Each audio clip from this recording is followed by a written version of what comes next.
Ang aking impeachment, sinasabi ng mga lawyers, they are more than confident na mananalo sila sa impeachment.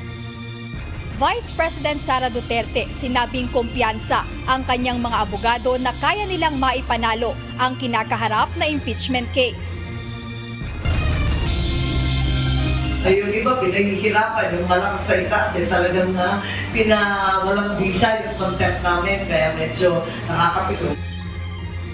Senador Amy Marcos napikon sa 2 araw lang na detensyon ng Senado kay Ambassador Marcos Lacanilaw.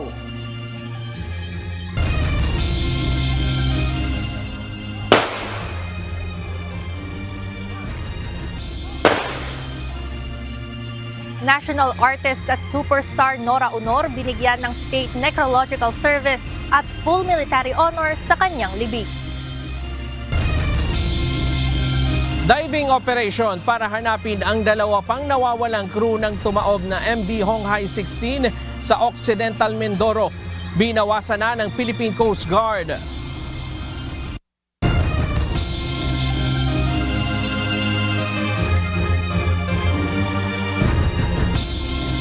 Magandang hapon Pilipinas at sa buong mundo.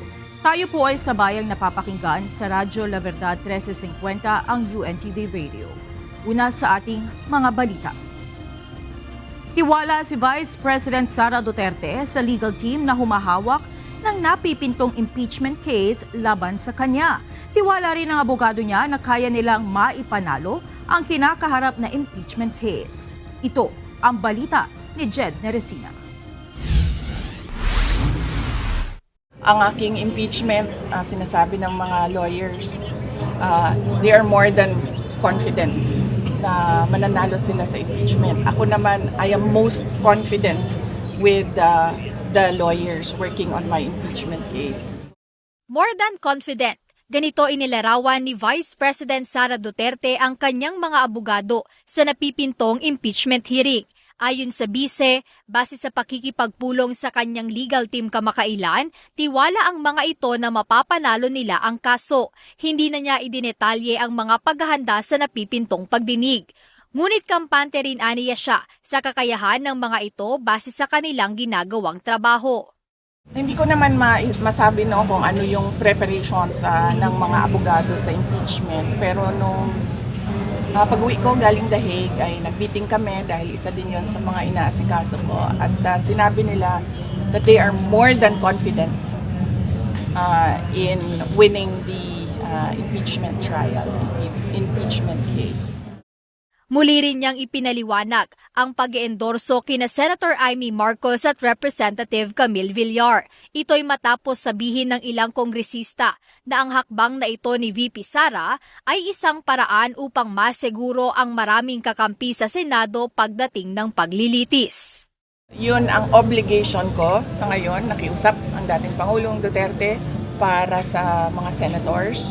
At sinabi ko nga, kaibigan ko, si Senator Amy Marcos at si Senator Camille Villar. Kulang din naman kasi ng 2 kandidato yung 10 dahil as a voter, tayong lahat ay binigyan tayo ng right to vote for 12 senators.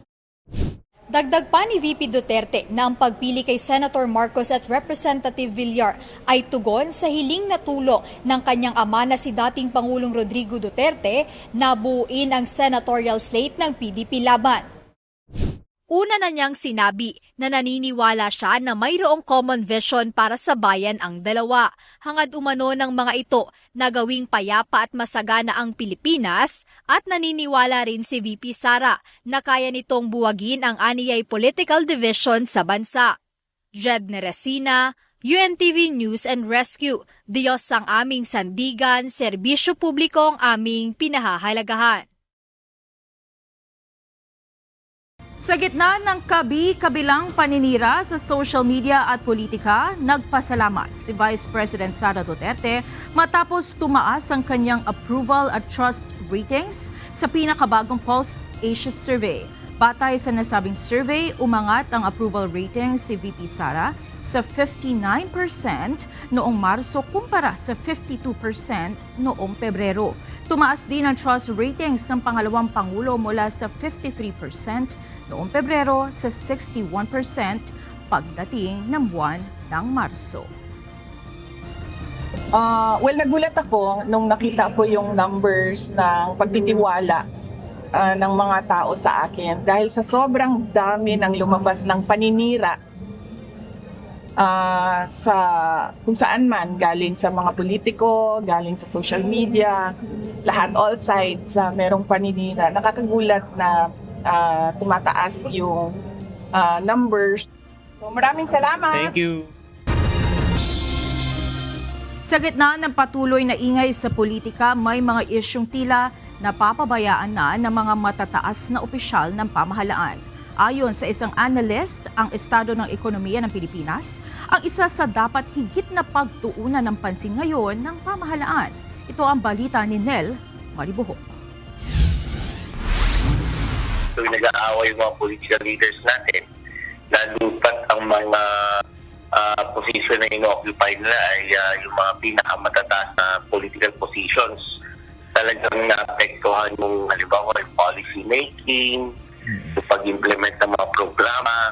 Ang pagsusulong ng mga polisiya at programang mapakikinabangan ng mamamayan ang kabilang sa naaapektuhan ng mga away o bangayan ng mga politiko. Ayon kay University of Santo Tomas Political Science Professor Dennis Coronacion, sa halip na gawin ng trabaho, mas napagtutuunan ng pansin ngayon ng mga politiko ang batuhan ng putik. At the very least, abangan ng magkabilang kampo, isasabihin ng bawat isa. Kasi parte na ng mudslinging na tinatawag. Dagdag pa ni Coronacion, ang mga mahahabang pagdinig ng Kongreso ay maaaring hindi na nakatutulong upang maisulong ang mga nararapat na mga bagong batas. Hindi ko sinasabing walang kwentang mga congressional investigations. Nakakatulong yan kasi ang purpose yan ay in aid of legislation. Kaya nga lang, kung puro ganun na lang, baka mapabayaan naman nila yung iba nilang dapat gawin. Base sa pinakahuling survey ng Pulse Asia, ang pagkontrol sa inflation o bilis ng pagtaas ng presyo ng mga bilihin at serbisyo at ang pagtaas sa sahod ng mga manggagawa ang nangungunang mga isyong nais ng ating mga kababayan na maaksyonan ng gobyerno. Kabilang rin ang paglaban sa korupsyon at kriminalidad sa most urgent national concerns ng respondents ng naturang survey. Ayon kay Professor Coronacion, ilan lamang ito sa mga dapat na pagtuunan ngayon ng pansin ng pamahalaan. Hindi naman sa pinamalit natin yung away nila, no? Pero tingin ko may marami pa mas importante na dapat asikasuhin ng ating pamahalaan at ang ating mga political leaders. Tulad na lang halimbawa yung hindi magandang performance ng ating ekonomiya. Ibig sabihin, inflation na natutuunan ba ng pansin.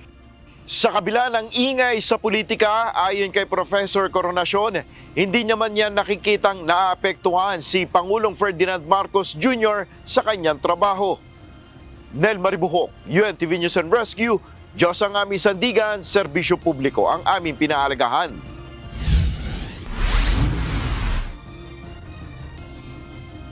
At House Speaker Martin Romualdez sa mga kapartido nito ang patuloy na suporta sa 11 kabilang sa senatorial slate ng Alyansa para sa Bagong Pilipinas ni Pangulong Ferdinand Marcos Jr. sa 2025 midterm elections.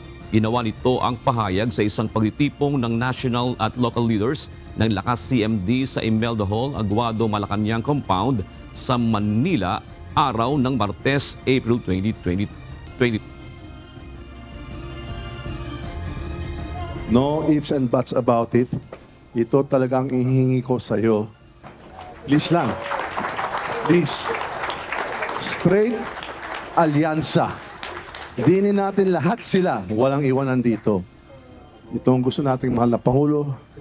Itinanggi naman ni House Assistant Majority Leader Lanao del Sur 1st District Representative Zia Alonto Adyong na may kinalaman ang pagtitipon nila sa ginawang endorsements ni Vice President Sara Duterte kina Senadora Amy Marcos at Las Piñas Representative Camille Villar.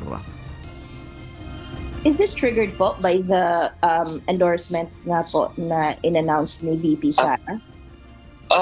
So far, wala naman siyang ano. This is a regular ginagawa naman talaga nito. Remember, this is a coalition. It involves how many? Yes, mga 8 or 7 parties, no?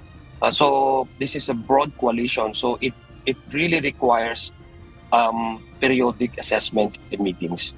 So ang timing lang naman ata, but this is the usual regular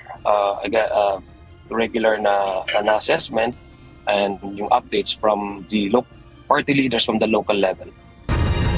Hindi kailangan ng show cause order sa pagpapataw ng Senate Committee ng Direct Contempt kay Ambassador Marcos Lacanilao. Ito ang iginiit ni Senador Amy Marcos matapos ipag-utos kagabi ni Senate President Francis Escudero ang detention ng opisyal. Samantala tiniyak ng Senate Secretary na nasa maayos ang kalagayan ng Special Envoy habang nakatitine sa Senate Custodial Facility. Ito ang balita ni Asher Cadapan Jr. Naku, kagabi nga, nadismaya ako kasi yung kinontempt namin, yung Ambassador Lacanilao, kinontempt namin at dinitain. Pero pinakawala naman ni Senate President Chis, pampira naman, ang daya naman. Hindi katanggap-tanggap para kay Senador Amy Marcos, chairperson ng Senate Committee on Foreign Relations, ang 2 araw lang na Senate detention na ipinataw kay Ambassador Marcos Lacanilao, Special Envoy on Transnational Crime. Ito ay matapos aprubahan ni Senate President Francis Escudero ang contempt order laban sa opisyal bunsod ng hindi maipaliwanag na pag-aresto kay dating Pangulong Rodrigo Duterte. Ayon sa senador, nakapagtataka naman ito kung ihahalin tulad sa ibang resource person na na-contempt. Yung iba, pinahihirapan, yung malakas sa itaas, talagang walang visa yung content namin, kaya medyo nakakapito. Ngayon, papasok 2 araw lang daw, maintindihan. Ang labo, wag naman palakasan. Harap-harapan ang sisinungaling. Sa hiwalay na pahayag na inilabas ng senadora, sinabi nito na pagkatapos patawan ng komite ng direct contempt si Lacanilao, dapat sana ay agad itong idinitine dahil hindi naman kailangan ng show cause order batay sa Senate rules. Ngunit sa halip na gawin ito, pinalaya at binigyan pa si Lacanilao ng 11 araw bago ipag-utos ang pagdiditine. Taliwasaan niya ito sa ilang oras lang na pag-aresto ng administrasyon sa dating Pangulo at pagpapadala sa kanya sa The Hague, Netherlands kung nasaan ang headquarters ng International Criminal Court o ICC. Binigyan din ng presidential sister na ito ay maituturing na adding insult to injury o pagpapalala ng sitwasyon. Wala pang tugon kaugnay nito si Senador Escudero. Kinumpirma naman ni Senate Secretary Renato Bantog Jr. na nasa maayos na kalagayan si Ambassador Lacanilao habang ito ay nasa ilalim ng kustodiya ng Senado. Mabuti rin ang kalusugan nito batay sa huling medical check-up niya ngayong araw at walang idinadaing ayon sa Senate Medical Director. Wala rin naman anyang hinihiling ang embahador habang nakadetine ito sa Senate Custodial Facility. Asher Cadapan Jr., UNTV News and Rescue. Diyos ang aming sandigan, serbisyo publiko ang aming pinahalagahan. Nasa maayos na kalagayan si dating Pangulong Rodrigo Duterte. Ayon kay Vice President Sara Duterte, kasalukuyang nasa The Hague, Netherlands si Congressman Paulo Pulong Duterte kasama ang partner ng dating Pangulo na si Hanilet Avancenia. Mananatili si Congressman Pulong sa The Hague hanggang bago ang eleksyon at uuwi rin ito sa Davao City upang buboto. So far, okay naman. Nandoon si Hanilet. Umuwi na yung kapatid ko, si Kitty, dahil kailangan niya pumasok sa paaralan.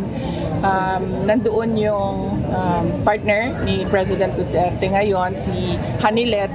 At nandoon din kasabayan niya yung kuya namin, si Paulo Duterte, yung tumatakbong congressman sa Davao City.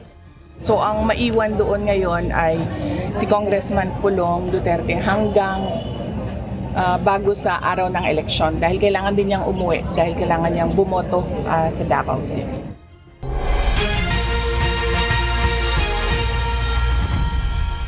Nag-iingat man sa pagmamaneho pero naaksidente pa rin ang isang motorcycle rider nang biglang mag-overtake sa kanya ang isa pang sasakyan. nagtamo ng mga injury ang pasyente na siya namang nilapatan ng first aid ng UNTV News and Rescue. Ito ang balita ni Lisel Nael. Sa UNTV News and Rescue kami, sir, tutulungan po namin kayo. Mag-aalas 2 ng madaling araw nitong April 21 nang makatanggap ng tawag ang UNTV News and Rescue Team na may motorcycle crash accident sa kahabaan ng Aurora Boulevard Corner, Katipunan sa Quezon City. Bukod, sir, sa mga sugat niyo, saan po yung masakit niyo, sir? Meron pa ba kayong inindang bukod po sa bungangan? Base sa pagsusuri ng team, maraming tinamong injury ang pasyente. Pagdating ng team ay nakita agad namin na merong patient na merong multiple abrasions sa kanyang baba, sa kanyang kanang kamay at sa kanyang kanang paa. Agad naman po itong nilapatan ng paunang lunas ng UNTV News and Rescue. Ayon sa biktima, sumemplang siya nang may biglang sumulpot o humarang sa kanyang direksyon habang siya'y nagmamaneho. So, ang gagawin ko, since tuloy-tuloy lang yung biyahe ko, dito lang ako, more on sa kaliwa lang ako. Biglang may kumot lang sa akin talaga. Ayun lang po yung nangyari. Biglang may kumot sa akin. So, biglang, may collision na nangyari. So, sumip lang ako bigla. Matapos bigyan ng first aid ang biktima ay tumanggi ng magpadala sa ospital. Ayon sa datos ng Philippine National Police, mahigit sa 27,000 o mahigit sa 87% ng mga road accidents noong 2024 ay dahil sa reckless driving. Kabilang na dito ang mga biglaang pagliko, overtaking, sobrang bilis magpatakbo, drunk driving at pagmamaneho gamit ang cellphone. Noong nakaraang taon din ay inilunsad naman ng Land Transportation Office o LTO ang Stop Road Crash na naglalayong mapababa ng 35% ang road accident sa bansa pagsapit ng taong 2028. Lizel Nael, UNTV News and Rescue. Diyos ang aming sandigan, serbisyo publiko ang aming pinahahalagahan.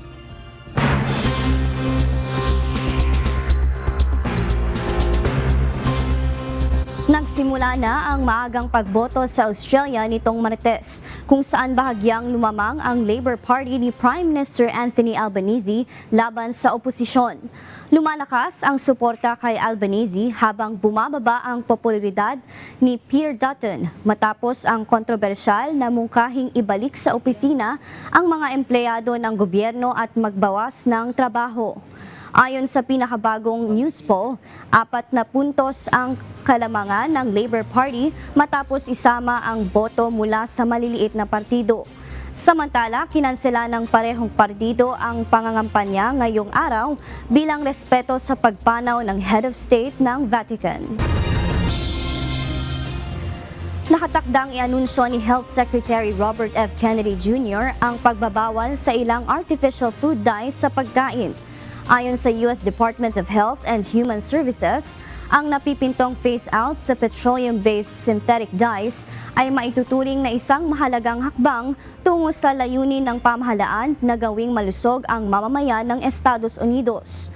Ang mga naturang dye ay madalas na nakikita sa mga pagkain gaya ng cereals, candy, snacks at inumin. Ito ay pinaniniwalaang nagdudulot ng neurological problems sa ilang bata.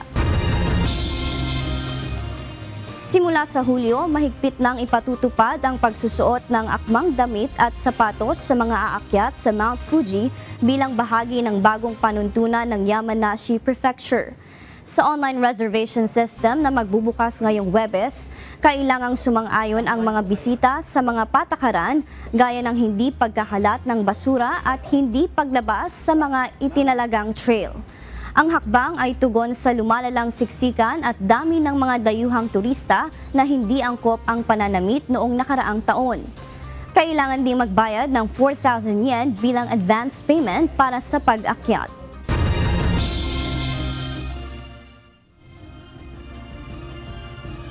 Hindi pa rin natatagpuan ang 2 sa 25 crew na lumubog na dredger sa Rizal Occidental, Mindoro noong isang linggo. Ngunit Ngunit simula ngayong araw, binawasan na ng Philippine Coast Guard ang ginagawang diving operations sa lumubog na barko. Ito ang balita ni Ryan Lacanlale. Nasa level na kami ng monitoring na recovery. Until such time na yung company magpo-provide sila ng sulfur. Tuwing umaga na lang magsasagawa ng underwater inspection ng Philippine Coast Guard sa lugar kung saan tumaob ang MV Honghai 16 noong April 15. Ito ang napagkasunduan ng Philippine Coast Guard Station sa Occidental Mindoro matapos ang ginawang assessment kasama ang mga diver. 9 ang nasawi, 14 ang nailigtas at patuloy pang pinaghahanap ang 2 crew nito. When it comes to recovery, sir, nagta-transition lang tayo, sir, sa operations. Hindi na kagaya nung una, sir, na tuloy-tuloy yung pag-dive. Kasi may debriefing kami ginawa, sir, after assessment na may mga area na, sir, na napapasukan. And may area, sir, na natatabunan na ng buhangin. So, ang gagawin na lang, sir, every morning magpagka-conduct, sir, ng underwater inspections. Kasi favorable ang condition sa umaga, sir. Mayroong makita, sir, doon pasok yung recovery operations. May mga lugar sa barko na napasok na ng divers. Ngunit pahirapan na rin na maabot ang kaloob-looban ng barko dahil nakataob ito at posibleng tamaan pa ng mga debris ang divers. Isa pa sa ikinukonsidera ang kalusugan ng mga divers ng araw-araw na diving operation. So, naka-upright position siya. So, hindi natin malalaman, sir, yung structure sa loob, sir. Baka may mga pulling debris, sir. Yun ang nagpapahirap sa mga divers natin. Iwasan natin, sir, yung mga pulling debris sa loob. And also, sir, yung visibility sa loob, sir. At saka yung mga pathway niya, sir, na medyo mahirap ng mapapasukan. Yun din, sir, ang nagpapahirap, sir, sa mga divers natin. Patuloy ding minomonitor ng PCG ang banta ng oil spill sa lugar. Ayon kay Bungabong, hindi mawawala ang banta ng oil spill hanggang hindi na iaalis ang barko sa pagkakataob. Noong isang araw, nagsagawa na ng assessment ng Salvor Company na kinuha ng kumpanya ng may-ari ng barko. Inaantay na lamang ngayon na ipresenta ang salvage plan at kumuha ng permit para maumpisahan na ang salvage operation sa barko.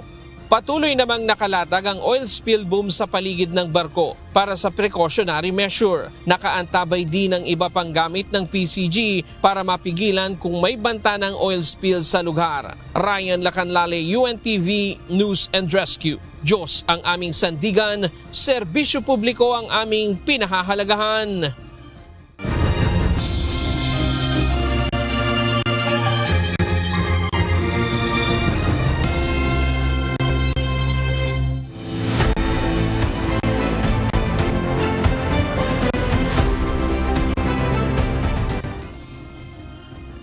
Pinadalhan na ng summons ng Commission on Elections o COMELEC 2nd Division sa Attorney Christian Sia.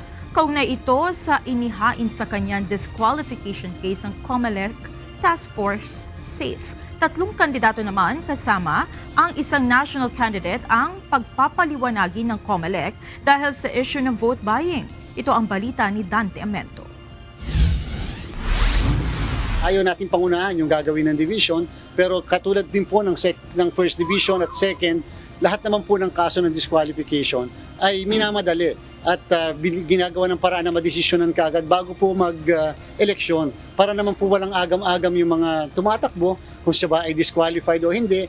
Pinadalhan ng summons kahapon ng Commission on Elections o COMELEC 2nd Division ang Pasig City Congressional candidate na si Attorney Christian Sia. Kaugnay ito ng kasong disqualification na isinampa ng COMELEC Task Force SAFE noong nakaraang April 16. Pinasasagot ng COMELEC si Sia sa kanyang kaso kasunod ng mga pahayag dito laban sa mga solo parent, dati at kasalukuyang staff nito habang nangangampanya. 5 araw ang ibinigay ng COMELEC upang magsumite ito ng sagot. Kapag bigo siyang makasagot sa itinakdang panahon, hindi na ito papayagang makapagsumite ng kanyang ebidensya. Pagkatapos na makapagsumite ng sagot o memorandum si Attorney Sia, ay naasahang maglalabas kaagad ng desisyon ang dibisyon. Pagkatapos ng summons, pasasagutin siya ng mga 5 araw. Pagkatapos niya submitted for resolution na yung kaso. Wala pang pahayag si Attorney Sia hinggil dito sa ngayon. Samantala, 2 kandidato naman sa lokal ang inaasahang padadalhan ng show cause order o pagpapaliwanagin ng COMELEC dahil sa issue ng vote buying na nangyari sa Cavite. Isa ring national candidate ang kasama sa pagpapaliwanagin ng komisyon dahil nakitaan niya siya sa isang event na may paraffol at namimigay ng pera sa mga nanalo. And we will wait for 3 days upon receipt of the show cause order for them to justify and explain bakit parang hindi matuloy itong kaso, walang kaso na may habla sa kanila, whether disqualification or election offense case.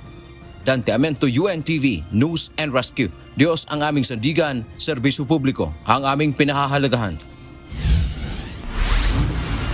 Itinanggi na senatorial bet na si Las Piñas City Representative Camille Villar ang aligasyon ng vote buying at iba pang election offense. Ginawa nito ang pahayag matapos sabihin ng Commission on Elections sa COMELEC Committee kontra bigay na hahainan nila na show cause order si Representative Villar dahil sa umano'y vote buying na kinasangkutan nito sa isang pagtitipon sa Imus, Cavite. Giit pa ni Congresswoman Villar, wala itong natatanggap na show cause order mula sa COMELEC at nangyari ang event noong February 9, 2025 o bago pa man ang campaign period. Naghain ng formal na reklamo sa Commission on Elections ang Makabayan Bloc laban kay National Task Force to End Local Communist Armed Conflict o NTF-ELCAC Executive Director Undersecretary Ernesto Torres Jr. May kinalaman nito sa umano'y red tagging o pag-uugnay sa kanila ng opisyal sa mga rebelding komunista. Ito ang balita ni Benedict Samson. Noong 2018 hanggang ngayon, ginagamit ito para i-red tag, ipahamak ang mga iba't ibang individual, organisasyon, i-red tag ang mga progresibong organisasyon. Nagsagawa ng kilos protesta ang ilang Makabayan Bloc senatorial candidates sa harap ng tanggapan ng communal elections kanina. Iginigit ng grupo ang ginawang red tagging ng National Task Force to End Local Communist Armed Conflict laban sa kanila. Sa pahayag na inilabas ng NTF-ELCAC noong March 31, nakasaad may kaugnayan umano sa CPP, NPA, NDFP ang mga kandidato ng Makabayan Bloc. Nanindigan din ng NTF-ELCAC na ito nila ay totoo at hindi espekulasyon at base rin sa matagal ng intelligence reports, public statements at revelasyon mula sa mga dating kasapi ng rebelding grupo. Ayon naman kay Makabayan Coalition President Lisa Masa, walang basihan at malinaw anya na paglabag sa electoral process ang ginagawang red tagging ng NTF-ELCAC. Yung kay Kong Arlene po, ang sinabi niya ay representative ng CPP, NPA, NDF. May exact na ganung accusation. Nagbibitaw siya ng mga salita without proof, without basis. Kaya't nararapat anya na mapanagot ang Executive Director ng NTF-ELCAC na si Undersecretary Ernesto Torres Jr. Ang nangyayari nga, wala pang aksyon eh. Kaya we are also disappointed na marami na ring mga kaso pero walang aksyon. And malinaw na meron ng COMELEC rules against red tagging. So we are hoping na talagang maaaksyonan yung mga complaints. Umaasa naman ang Makabayan Bloc na aaksyonan ng COMELEC ang kanilang inihaing reklamo. Wala pang pahayag ang NTF-ELCAC hinggil dito. Benedict Samson, UNTV News and Rescue. Diyos ang aming sandigan, serbisyo publiko ang aming pinahahalagahan.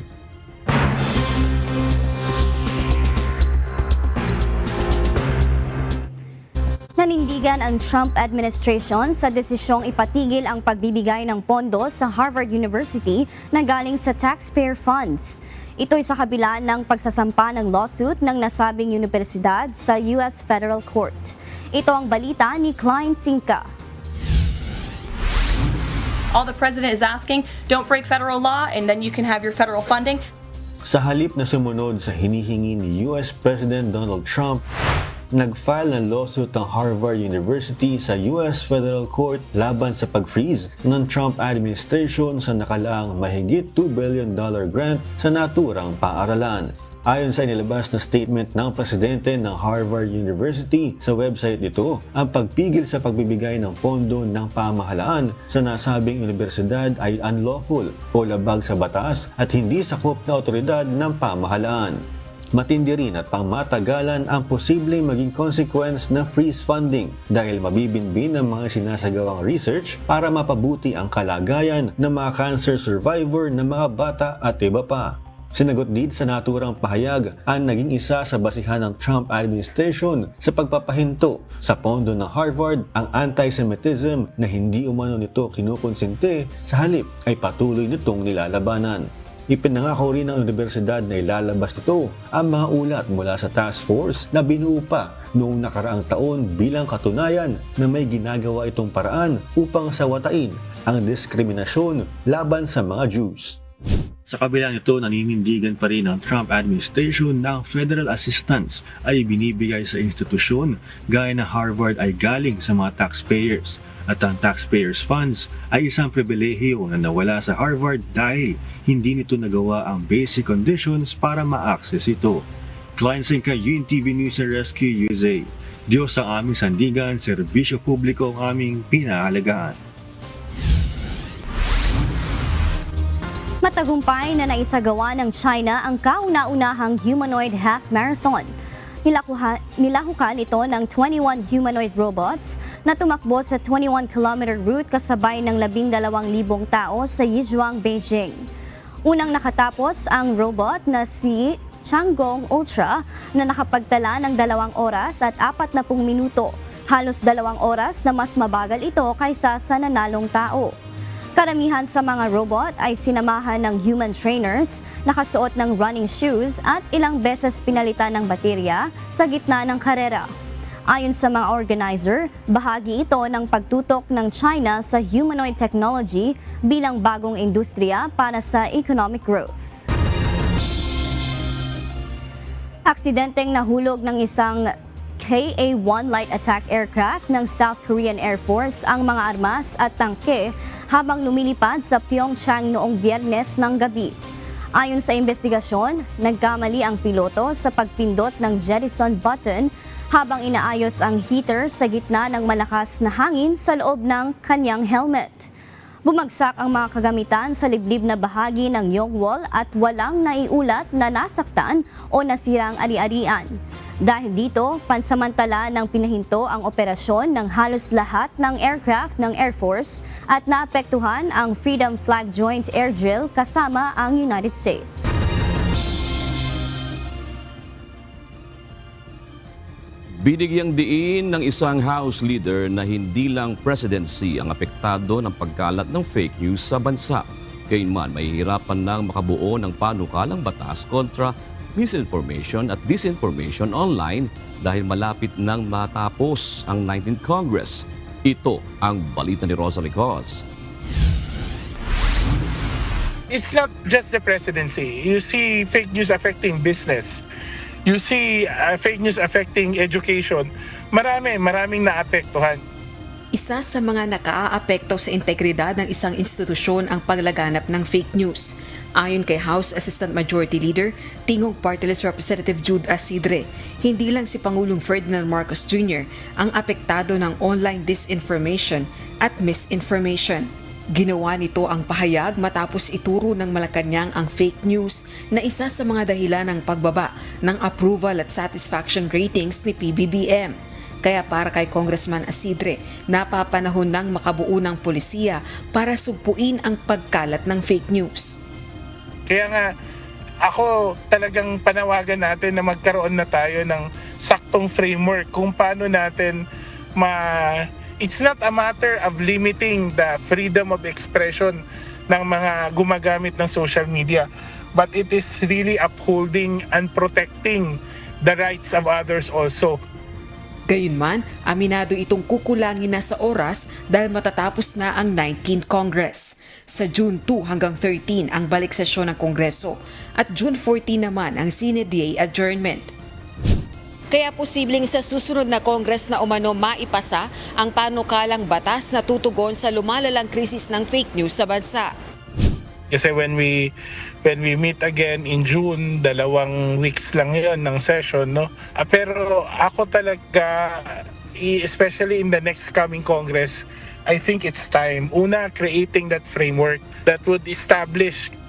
Maging si House Assistant Majority Leader Lanao del Sur First District Representative Sia Alonto Adjong, suportado ang isang panukalang batas na magre-regulate naman sa social media platforms. Sa gitna ito ng ginagawang pagdinig ng House Triple Committee kontra misinformation, disinformation at cybercrimes. Kung hindi naman siya mahabol, this Congress, and then as sana kung yung mga membro ng TRICOM ay makabalik, no, mapagbigyan ng pagkakataon, I for one, if given the chance to enter again in the 20th Congress, I will definitely be one of those who will refile should this proposed legislation. Taong 2022 pa may mga nakahaing panukalang batas sa Kamara para higpitan ang parusa kontra fake news peddlers. Rosa Licoz, UNTV, News and Rescue. Diyos ang aming sandigan, serbisyo publiko, ang aming pinahahalagahan. Nagsampa ng reklamo ang National Bureau of Investigation sa Department of Justice ngayong araw laban sa 4 na vloggers na umano'y naglalabas ng manipulated video interviews ng mga government official. Ayon kay NBI Criminal Intelligence Division Senior Agent Raymond Macarol, ini-splice ng mga vlogger ang video sa pinapalitan ng ibang konteksto. Isa sa halimbawa ay ang video ni NBI Director Jaime Santiago kung saan lumalabas na sinabi nitong sasampahan ng kaso ang mga overseas Filipino worker na nagpapakalat ng fake news. Ang mga isinampang kaso ay unlawful use of publication, violation of anti-alias law at inciting to sedition. Tumanggi ang NBI na pangalanan ng mga vlogger pero mulaan niya ito sa Saudi Arabia, Canada, New Zealand at United Kingdom pero kasalukuyang nagbabakasyon sa Bohol. Binanggit niya na kakasuhan ang mga OFW na nagpapakalat ng mga maling balita. At kapag sila may warrant of arrest na, arestuhin. Ngunit in-splice po nila ang video na ito. Pinalitan nila ng ibang konteksto at mga caption na kung saan nilagay nila OFW, arestuhin daw at pinapakalat nila na wag lang magbigay ng magpadala ng mga remittances para sa kanilang mga mahal sa buhay na nasa ating bansa. Inalis sa pwesto ng National Capital Region Police Office o NCRPO si Quezon City Police District Director Police Brigadier General Melesio Buslig. Ang pagkakatanggal sa kanya ay may kaugnayan sa nag-viral na video ng isang lasing na pulis na nangharas umano matapos na pumasok sa 3 bahay sa Quezon City. Pinaimbestigahan din ng NCRPO ang insidente ng pagpapalabas sa isang preso sa loob ng detention facility ng Criminal Investigation and Detection Unit ng QCPD para magtungo sa isang hotel. Ito ang balita ni Lea Ilagan. Inirelieve po natin si District Director because of course as I see it, hindi niyo po ini-report sa akin kaagad yung pangyayari. Nalaman ko ito dun sa mismong station commander. Tumawag sa akin yung station commander about the incident tapos sinabi niya yung mga aksyon na ginagawa niya. Ginawa niya ng kwento yung mga polis. Ang sabi niya sa mga polis, tinimbrihan yung mga adik. Sige nga. Sige. Oh, sige. Sige po, check niyo po. Lasing po kayo, kuya. Hindi ako, kung papanig ako dito, lasing ba ako? Amoy ano ka po? Oh, hindi ako amoy alak. Kuya! Bakit ka pa nalalakit? Kuya, Hindi ako nalalakit. Kaya mo ano, kuya? Si Dimple ang may kasalanan nito. Pero, huwag niyo po yung damay lola ko. Kuya, wait lang, kuya! Ano ba? Kuya, mga ba? Ito ang viral video ng isang lasing na pulis na pumasok sa ilang bahay sa Quezon City kahapon ng madaling araw. Base sa salaysay ng uploader ng video, hinaras umano sila ng pulis. Hinawakan sa iba't ibang parte ng katawan at kinaladkad ang kanyang lola. Ayon kay Quezon City Police District Officer in Charge, Police Colonel Glenn Silvio, hinahanap ng naturang pulis ang isang nagngangalang Dimple. Si Dimple umano ay nagpapakalat ng maling impormasyon tungkol sa kanya, kaya't hinahunting niya ito. Looking for a certain Dimple. However, the said complainant responded, walang nakatirang Dimple dito. The suspect got irritated and said, kapag hindi nyo inilabas, pagpapatayin ko kayo. Ang insidente. Hindi umano nai-report ni QCPD Director Police Brigadier General Melesio Buslig kay National Capital Region Police Office Director Police Major General Anthony Abirin dahilan para alisin ito sa pwesto. Siguro pre-presume niya na na alam ko na. So siguro ginagawa na niya ng paraan na ayusin yung problema or gumagawa siya ng action, yung mga action niya, but he failed to inform me of those action. Kaya nga po isinubject po natin siya for administrative relief. Then makikita natin kung naging remiss ba siya. Dapat i-report po kagad para at least maagapan natin yung posible pang mangyari. Para masolusyonan or magawa na kagad natin ng aksyon kung ano yung problema on the ground. Kasi the moment na itinatago mo ito, lalong lalaki yung problema. Hindi natin masosolve, hindi natin agad magagawa ng aksyon. So yun yung unang unang violation niya. Kaya nag-order tayo ng administrative relief. Si PNP Chief Police General Romel Francisco Barbil sinabing wala ng ikalawang pagkakataon para sa mga pulis na abusadong gaya nito. Ang naging epekto syempre yung mga bata na takot, unang-una sa lahat yung takot sa mga matatanda kasi po ang nakatira lang po talaga doon mga senior puro lang po kami doon babae. Nasaktan po yung bunso ko, yun nga di ba nakita naman po natin sa video na nagpambuno po sila. Nag-agawan po kasi sila sa cellphone. Tapos yung panganay ko rin, ganyan nga din po, nasaktan din po. Pati po yung dalawa pong matanda. Kaya naman, agad itong sinampahan ng kapwa-pulis ng iba't ibang reklamo. He will be inquested for forced violation of domicile, slight physical injury at saka grave threat po. Hindi rin umano ito ligtas sa kasong administratibo. Sinabi din ni General Marbil na ang pagkakatanggal kay General Buslig sa pwesto ay bahagi ng command responsibility. Hindi aniya hihinto sa nagkasalang pulis ang investigasyon, sa halip dawit ang mga opisyal nito. Samantala, 3 pulis pa ng Criminal Investigation and Detection Unit ng QCPD ang inalis sa pwesto kabilang ang hepe ng SIDO kaugnay sa umano'y pagpapalabas sa isang preso. Kasama ang escort na pulis, ang naturang preso umano ay nagtungo sa isang hotel sa Quezon City para makipagkita sa kanyang pamilya. During the interview, inamin naman po niya na meron nga daw pong nilabas na isang PUPC. At right now, nagkakandak po tayo ng investigation at nirelieve po natin lahat ng duty kasama po si Major Lapitan. Ito po yung nakakulong dito po sa tanggapan ng SIDO. Then inilabas po yung PUPC dahil may report po na may pinuntahang isang hotel po. Opo, at ito po ang subject ng investigation natin. Kaya po nirelieve si Major Lapitan. Definitely. Pag wala pong court order, ito po nagbabiolate po. Ipinag-utos na rin ni Major General Abirin ang masusing investigasyon sa insidente. That yung NCRPO ay hindi po namin pagtatakpan ng mga ganitong bagay. Rest assured that we will investigate thoroughly our police officers na involved po sa mga ganitong maling gawain. Leia Ilagan, UNTV, News and Rescue. Diyos ang aming sandigan, serbisyo publiko ang aming pinahahalagahan.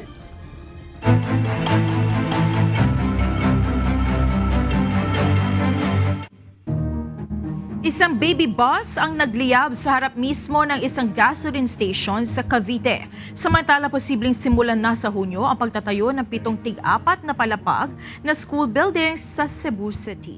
At pinangunahan ni Pangulong Ferdinand Bongbong Marcos Jr. ang turnover ng mga agricultural support sa Misamis Oriental.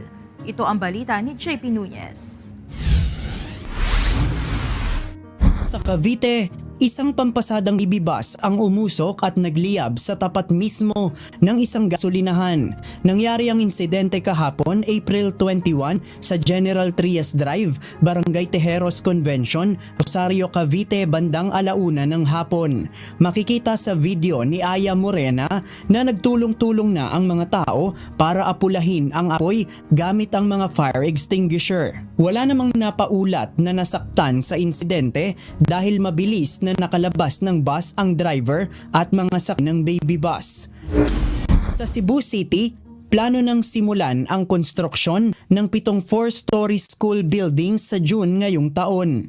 Itatayo ito sa San Jose Elementary School, Cebu City National Science High School, Labangon Elementary School, San Nicolas Elementary School, Tisa 2 Elementary School, Hipodromo Elementary School, at Pitos Elementary School. Nagkakahalaga ng 50 million pesos ang pondong gugugulin sa kada school building na ipatatayo. At sa Misamis Oriental, pinangunahan ni Pangulong Ferdinand Marcos Jr. at Department of Agriculture Undersecretary Engineer Roger Navarro ang launching at turnover ng agriculture support sa mga magsasaka. 28 na mga Farmers Cooperatives Association o FCAs at 8 local government units mula Cagayan de Oro City at Misamis Oriental ang nakatanggap ng iba't ibang agriculture interventions. Isa sa mga naipamahagi ang Rice Processing Unit na inaasahang makatutulong para palakasin ang agrikultura sa rehiyon. JP Nunez, UNTV, News and Rescue. Diyos ang aming sandigan, serbisyo publiko ang aming pinahahalagahan. Bumuhos ang luha ng mga fans, kaanak at kaibigan ng nag-iisang superstar na si Nora Honor sa libing nito kanina sa libingan ng mga bayani. At bilang isang national artist, binigyan ito ng natatanging pagpupugay at pagkilala sa huling pagkakataon. Ito ang balita ni Ivan Alvarez. Kung sino ako, kung ano yung pagkakakilala nila sa akin, isang mga awit galing probinsya na nakipagsapalaran para mabuhay ang sarili ng pamilya. Tumatak na sa puso at isipan ng bawat Pilipino ang pangalang Nora Honor. Ang kanyang legasiya hindi na mabubura kahit lumisan pa ang nag-iisang superstar ng bansa. Sa ngalan ng milyon-milyong mga taong pinukaw mo, niyakap mo, pinahid mo ang luha, binago mo ang buhay, tanggapin mo ang aming walang hanggang pasasalamat. Ngayong araw isinagawa ang libing kay Nora Honor kung saan binigyang pugay rin ang batikang aktres dahil sa malaki nitong kontribusyon sa larangan ng pelikula at broadcast sining. Kaninang umaga, nagdaos ng arrival honors para sa pinakamataas na paggalang sa yumaong aktres. Isinunod naman ng National Commission for Culture and the Arts o NCCA ang necrological service para kay Ate Guy bilang national artist. Pagkatapos ng programa sa Maynila, saka naman dinala ang labi ni Nora Honor sa libingan ng mga bayani. Nagsagawa rin ng farewell rites at departure honors upang formal nang mamaalam at ipakita ang pasasalamat dito. Sa military funeral honors, ang mga military personnel ang nagdala ng casket ng superstar para sa funeral march. Isinagawa rin ang military rites kung saan inalis ang watawat ng Pilipinas at ibinigay ito sa pamilya ng pumanaw. Dito, ang anak na si Ian De Leon ang tumanggap ng watawat bilang representante ng pamilya. Ayon sa Grave Services Unit, tinatayang umabot sa 1,000 ang mga nakiramay sa libing ni Ate Guy. Estimate po namin na nasa 1,000 mahigit po ang mga fans na dumating po kanina. Sa amin po kasi nag-ready po kami ng 800 seats, pero marami pa rin po kasing nakatayo. So estimate namin nasa 1,000 mahigit po kanina ng mga fans ni Nora Honor. Kasama na rito si Marieta na taga Santa Rosa, Laguna. Anya, bata pa lamang siya, ay subaybay na niya ang mga proyekto ni Nora Honor. Kaya naman hindi na niya inaksaya ang pagkakataon na dumalo sa libing ng kanyang idol. Uwi na sana ako ng Laguna kasi galing kami ng Nueva Ecija, nag-outing kami. So bakit ba ako uuwi? Libing na ni Ate Guy ng Tuesday, baka hindi na ako makabalik ng Tuesday. So hinintay ko talaga tong araw na to para makipaglibing.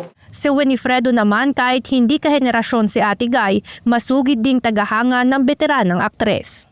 Wala po akong pasok ngayon kaya pumunta ako dito kay sa kanyang libing. Yun lang, hindi ko naabutan sila Miss Lotlot, Miss Matit para mapirmahan tong picture ng kanyang ina. Sayang.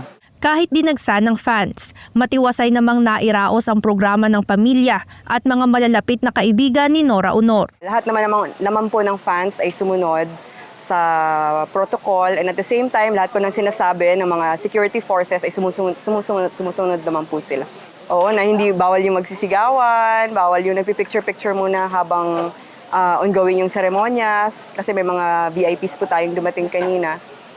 Although medyo may konting gumawa kanina, pero nakontrol naman po agad ang mga katulong po nating mga PNP forces. Sa dami na nagmamahal dito, hindi maikakaila ang naging impluwensya ni Nora Aunor sa puso ng bawat Pilipino. Pumanaw man ang nag-iisang superstar, mananatiling maningning na bituin ito sa larangan ng kultura at sining ng Pilipinas. Matigay, magpahinga ka na, andiyan ka na sa piling ni Lord. Hindi siya malilimutan ng maraming Pilipino, lalo sa mga kanyang ginawang mga pelikula. Ate Gay, naiiyak na kami kayo. Yeah! Paalam, Ate Gay, maraming salamat sa inyo. Ivan Alvarez, UNTV News and Rescue. Diyos ang aming sandigan, serbisyo publiko ang aming pinahahalagahan.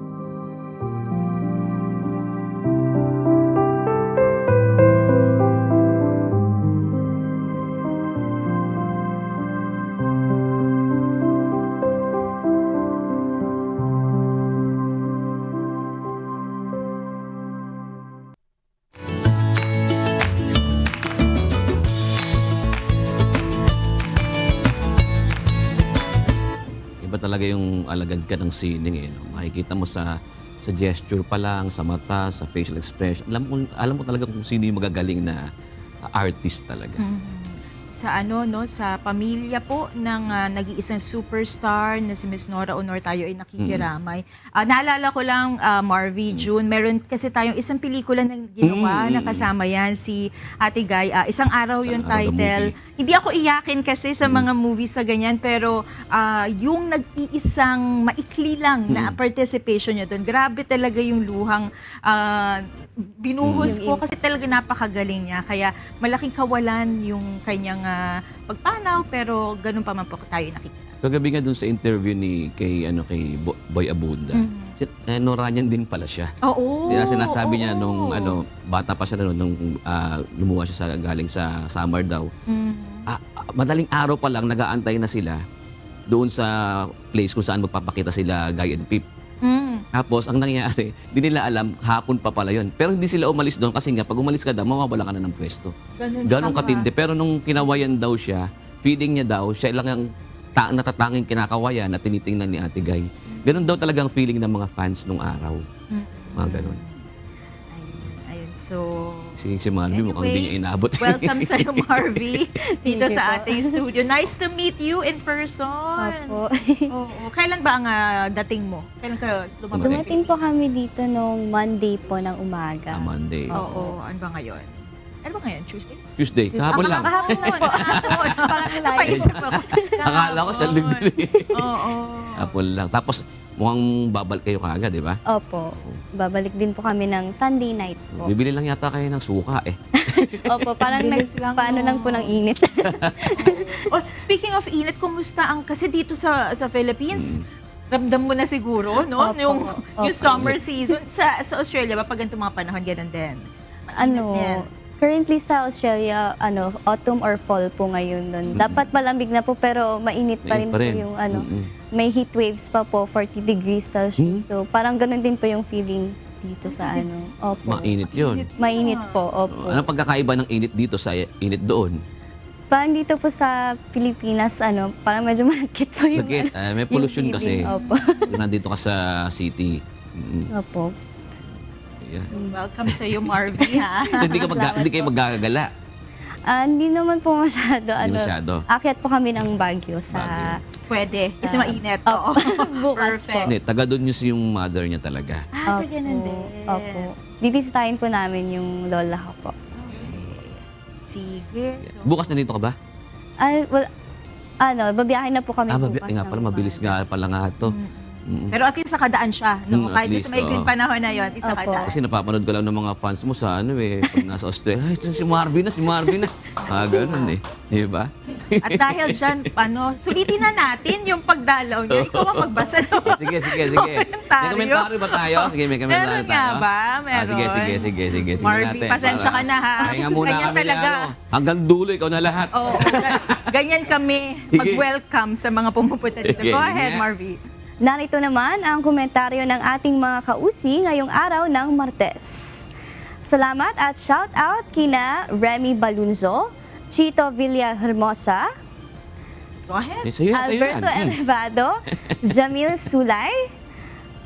Shout out din po kay Ruben Bustamante at Roger Albenia.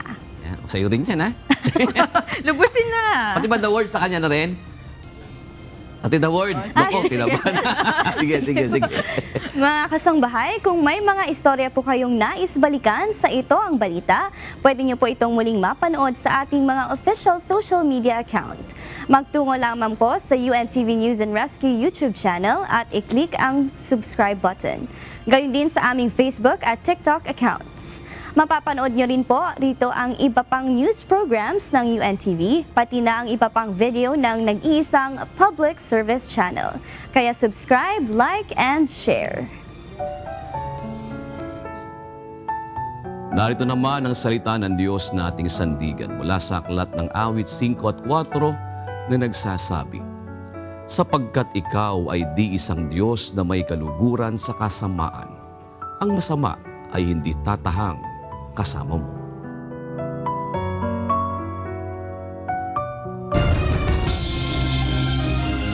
At yan ang naging kabuuan ng ating balitaan ngayong gabi. Aming inilahad ng buong katapatan kung paano namin nasaksihan. Kayo po'y makapagtitiwala ng aming nakita at narinig ang aming ibinabalita. At dito po sa UNTV, Diyos ang aming sandigan, serbisyo publiko ang aming pinahahalagahan. Magandang gabi po.